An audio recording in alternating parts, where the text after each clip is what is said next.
Yo, what's good, fam? Welcome back to the Loner Chronicles. I'm your boy, Soul Surge, here to shed some light on the real issues in our community.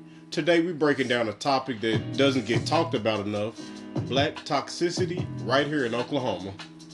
Hey, y'all. It's your girl, Nova Blaze, back at it with the fire and the fun. We're going to keep it real today, y'all, like we always do, though. But today's going to be different.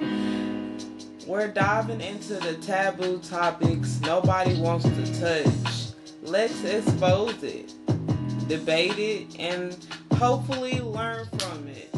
So sit tight and grab your popcorn and let's get it poppin'.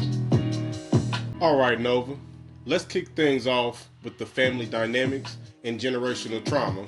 You know, that stuff that gets passed down like family heirlooms. What do you think, or no, why do you think this is such a sensitive topic in our community, Nova? Man, Surge, let me tell you, it's like this generation trauma is the baggage nobody wants to talk about or carries. We get our parents, our grandparents, all the way back, passing down those toxic behaviors. Whether it's tough love, approach, or keeping family secrets, it's real and it's damaging. Right. And it's like this silent code. What happens in the house stays in the house. You feel me? And I know y'all heard that a lot of times growing up, you know. But how many of us are suffering because of that? Let's break it down for a second. Especially here in Oklahoma. That's definitely that old school mentality. And especially in our black families. And it really is time to talk about it. So we're going to go ahead and break off into our discussion questions. And also, we want you as the audience to follow along with it. But me and Nova are going to have a quick discussion. And the two questions that we're going to answer for you all is, one, what's a toxic behavior that you've seen in the black families that needs to stop? And also, how can we start breaking these cycles? So Nova, I'm going to ask you that first question. What is the toxic behavior that you've seen in black families? Just in general, it don't necessarily have to be your own, but what do you think that would need to stop? Generation curses. Now, when you're speaking on generational curses, like, elaborate on that a little bit more for the audience. Past history, picking sides, favoritism, or just like daddy side, mama side. It's always been a tug of war between both sides. Okay. Understood. And also, audience, man, let us know, you know, what toxic behaviors that you may have seen either in your own family or just even around other people's family or people that you may know. But I would say, like, a toxic behavior for myself that I would say would need to stop. You know, I would definitely have to go with, like, the sibling animosity. You know what I mean? Like the secret competition. It don't even necessarily have to be siblings, but just the secret competition that's between family members in general. And I know that sometimes things do get competitive between family members, but sometimes when that leads into words being spilled or, you know what I'm saying, it leads to a point where things get physical, you know, that's when things kind of, you know, cross the line, and that's what leads to that toxic behavior.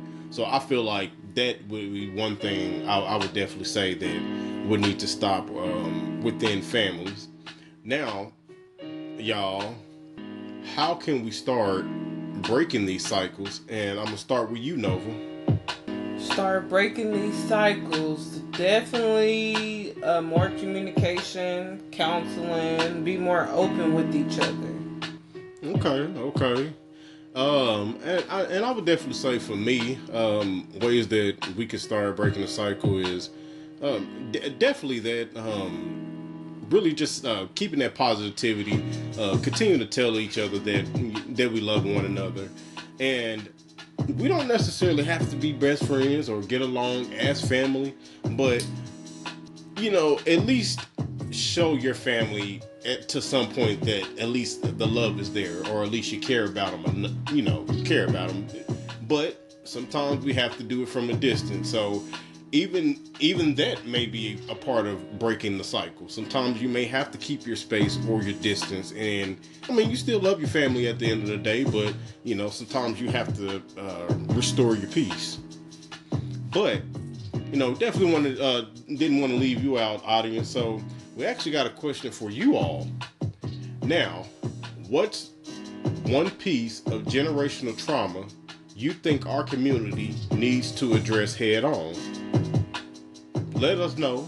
Drop your thoughts in the comments. And also, it doesn't necessarily have to be for the black community, but just the communities in general. What do you guys think of a generational trauma that would need to be addressed? Let us know in the comments. All right, let's talk about the pressures from our community, especially toxic masculinity. We got this whole man-up culture that's hurting our men. What do you think about it, Nova? Man, that is a deep question, Serge. Why you gotta do that to me? Hey, we gotta get into it. But for sure, toxic. Y'all gotta bear with me with them words. Got our brothers feeling like they can't show emotions, can't be vulnerable. It's all about being tough, being the provider, but never about being human. And it's killing us, literally. And that also spills over into everything, like from relationships, friendships, even the way that we raise our kids. And honestly, man, it's just a cycle that just keeps spinning. And especially, I know that you all out there have seen this in Oklahoma. Like, we see a lot of that pressure a lot of the time. But sometimes it is hard, trying to be a black man and not deal with the pressures of society. And a lot of the times, we either have to be the hardest, the toughest. And I know for some of you guys that do display some of that behavior, and I'm not judging you by any means, but I'm sure that when you get home and you do have a chance to unwind, I know that the energy has to be draining for you all. So we're going to go ahead and hop into another discussion before we get into our third section. And the discussion is, how can we redefine masculinity in our community?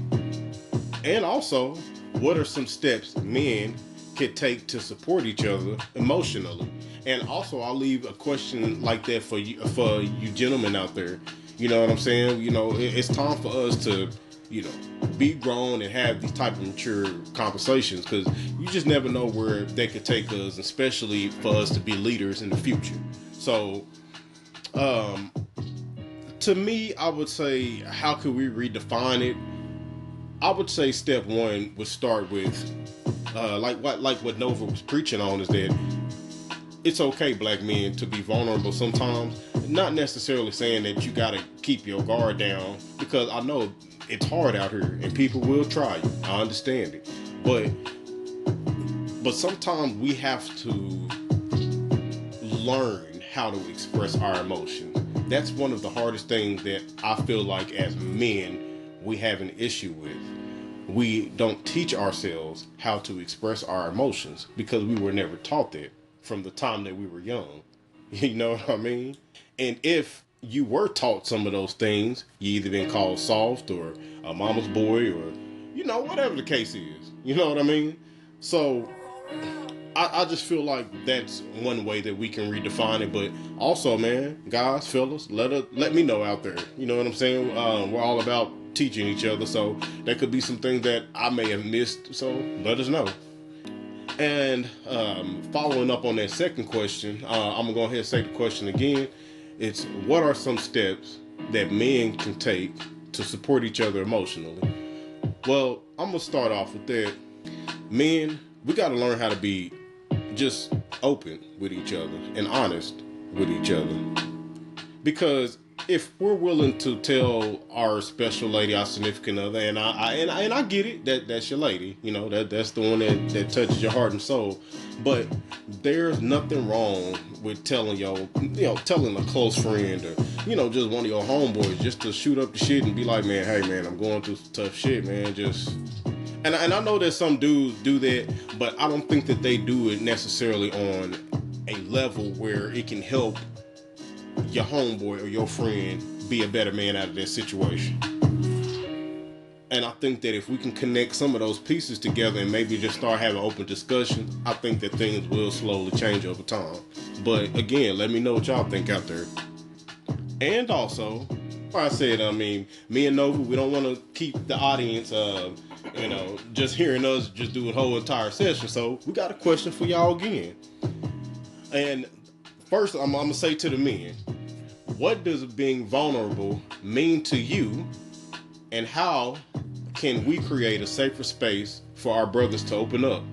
And ladies, I got one for y'all too. I'm going to let Nova go ahead and ask y'all. Now, ladies, how can you support this change? Like, how can we as ladies, women, support this change? All right, so next up, y'all, we hitting into segment 3, and we're talking about colorism.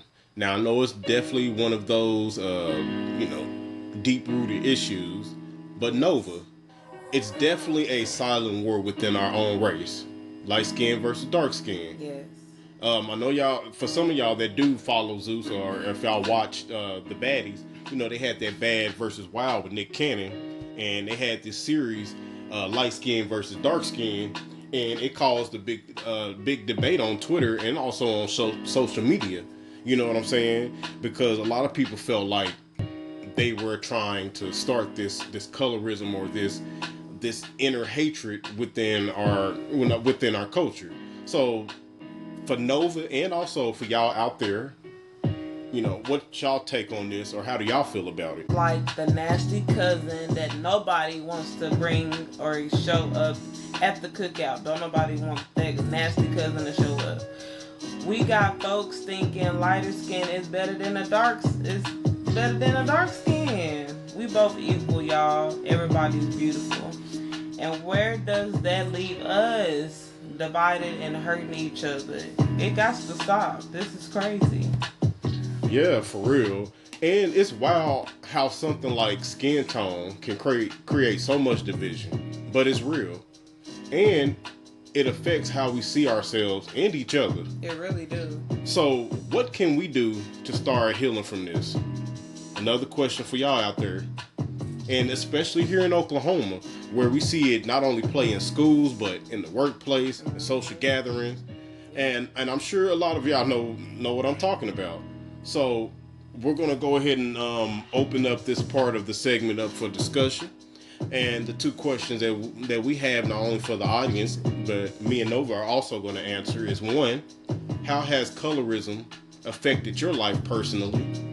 And also, what steps can we take to unify our community beyond skin tone? And I'm going to go ahead and start out with you, Nova.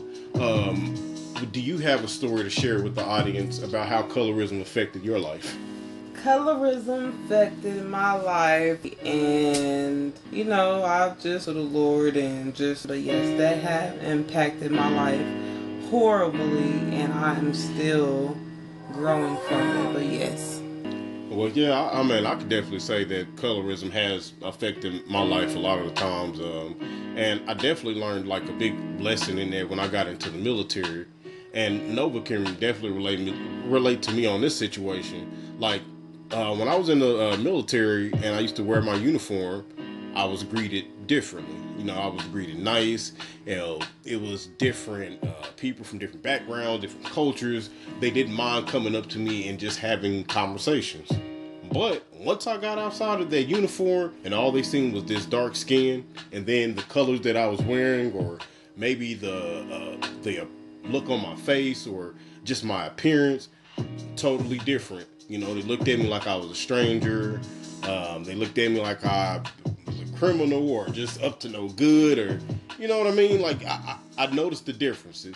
So yes. I can definitely say that is one example for me how colorism has affected that, and also just being dark-skinned in general. You know what I mean? A lot of the times that I always used to get those type of jokes. I don't know that come with the territory, but that's just examples of how we allow skin tone to separate us within the black community. And seeing that was definitely crazy. But since the Lono Chronicles, y'all are my family. Y'all are both of our family. So I'm going to go ahead and be honest with my colorism affecting my life personally. Basically, the R word, that category got fired for no reason at my job. And that put me in a hold. And yeah, that's what I'm just going to go ahead and just be honest with you guys. And I just wanted to be truthful. Yeah, and before we move on to our next segment, the next follow-up question is like, what steps can we take, or if you guys got an opinion about it, what can we do to unify our community beyond skin tone?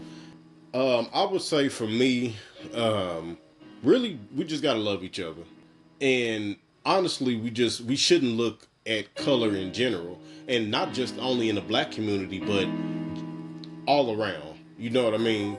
And I think that we allow those types of things to take away from the human experience. And I agree with you. When does skin tone or how someone looks separate them for being a good human being or bad human being? Like, we got to get back to those kind of things. You know what I mean? Especially, the mixed ladies like myself. I'm mixed with both, so it really makes me upset when I see, the other side treat me different. I'm like, wow. But, life teaches itself, and all you have to do is just be positive and try to spread the word to move on. Mm-hmm. And again, like I said, audience, we ain't gonna leave y'all out. So we got another question for y'all. Have you ever faced discrimination based on your skin tone within the black community? Share your story if you're comfortable with doing that. And also, man, let's work on healing together. And if y'all open up for discussion, man, please let us know in the comment, and we'll do our best to respond back and actually have a discussion and just figure out ways that, we can heal, or maybe we can teach the next person. And of course, if you want to do your story anonymously, we have an email we can, give you to send us your story, and we'll be gladly to tell your story. So, all right, y'all.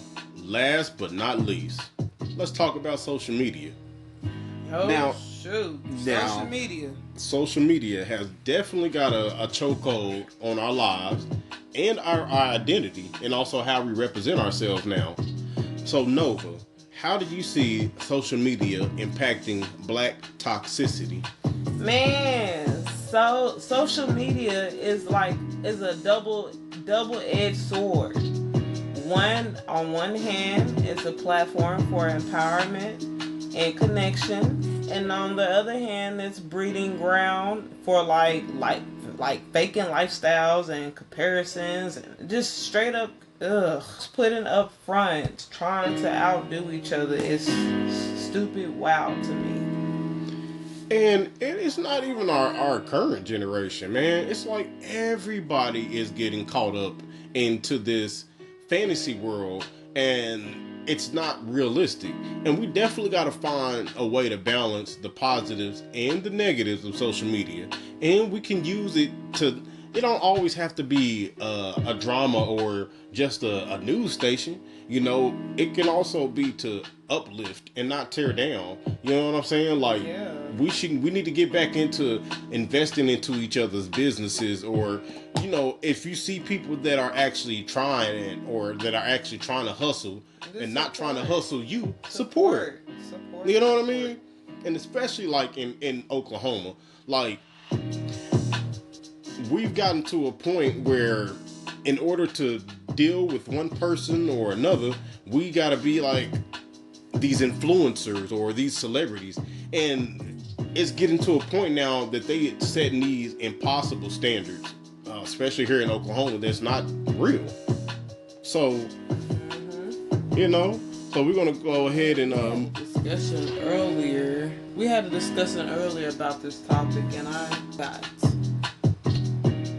But that's okay. We are actually going to bring up a discussion right now, and also, audience, if you guys want to get involved with this discussion too, you know what to do. Leave it in the comments. Let us know. So, the question is, how can we use social media to combat Black toxicity, and also, what are some healthy ways to engage with social media? Now, I'll start off with me. Now, I would say, like, one way that we can maybe combat the Black toxicity in social media is, like, go back to uplifting each other. Like, if you see someone out here that's actually trying to do a positive thing, that's, trying to hustle, you see someone that is trying to have this startup business, don't act funny with them. Actually see what they're trying to do, and if it's something that's going to be a positive to our culture, invest in your people, invest in your friends. You know what I mean? Yeah. What's your take on that, Nova? I agree everything that you were saying. I agree. I don't have nothing to say. So we're going to move on to the next discussion question, and what are some healthy ways to engage with social media? And I'm gonna let you take the floor on this one first. Well, definitely positive quotes, motivation, positive friends too. Facts. Because sometimes words may not be enough. Sometimes it's that physical interaction. Yeah. And we definitely gotta get back to the physical interaction. Now, I know sometimes life happens. We gotta work. We got kids. Kids go to school. We may be going to school. And everything else that happens in life. And I understand that.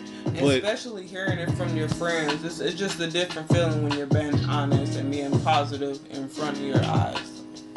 Absolutely. And we only got so much time in life, so why not start looking for just healthy ways to uplift each other and kind of get back to, the way that things used to be. And best believe the world would be a better place.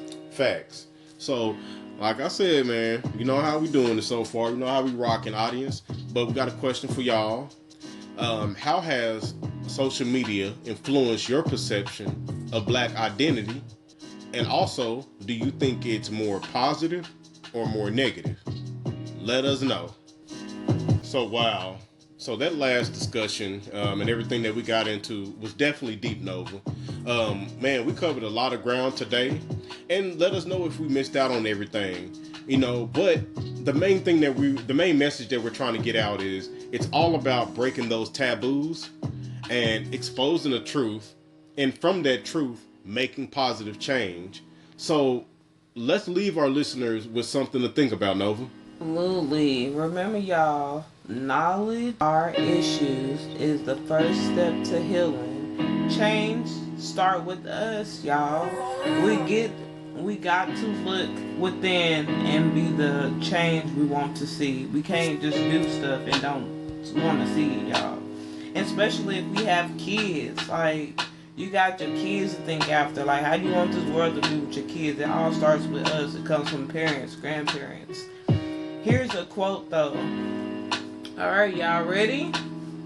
All right. Humble is not thinking less of yourself. Okay, did you hear me?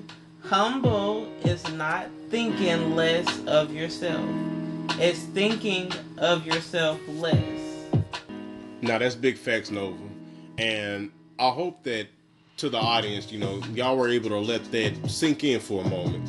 So, that's big facts. And let's add to that. Remember, y'all, tough times don't last, but tough people do.